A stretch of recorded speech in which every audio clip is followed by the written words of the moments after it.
தமிழ்நாட்டின் நவீன சிற்பி தலைவர் கலைஞரின் புகழ் ஓங்குக. 100 நாள் வேலையை நிறுத்த துடிக்கும் ஆர்ப்பாட்டம், ஒன்றிய அரசுக்கு எதிரான ஆர்ப்பாட்டம்,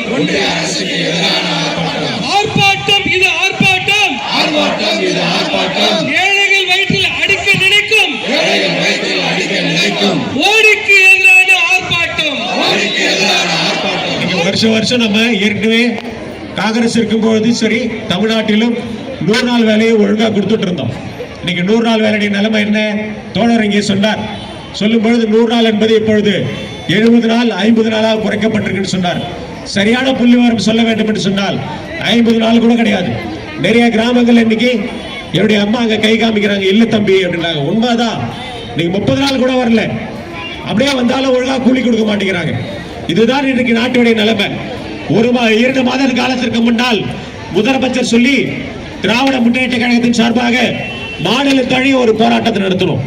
4000 கோடி நமக்கு ஒன்றிய அரசாங்கம் கொடுக்கணும் 100 நாள் வேலை திட்டத்துக்கு. இதுவரைக்கும் ஒரு பைசா கொடுக்கல.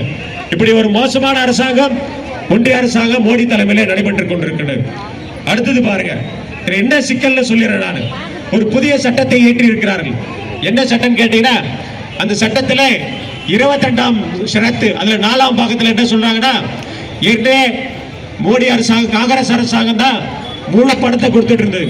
இப்ப மோடி அரசாங்கம் என்ன சொல்றாங்க, நாங்க மட்டும் கொடுக்க மாட்டோம், அந்தந்த மாநிலத்தில் 40% நீங்களும் பணம் கொடுக்கறாங்க.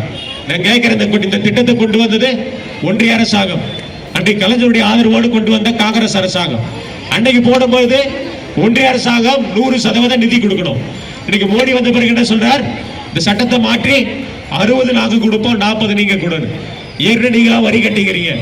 ஜிஎஸ்டி என்ற பேர்ல ஏற்கனவே நீங்க சாப்பிடுற சாப்பாடுல இருந்து விளைவிக்கிற அரிசி, விளைவிக்கிற பருப்பு, எண்ணெய், என்னெல்லாம் விவசாய பொருள் பண்றீங்களோ அதுக்கெல்லாம் வரி ஒன்றிய அரசாங்கம் வாங்கி கொண்டிருக்கின்றது.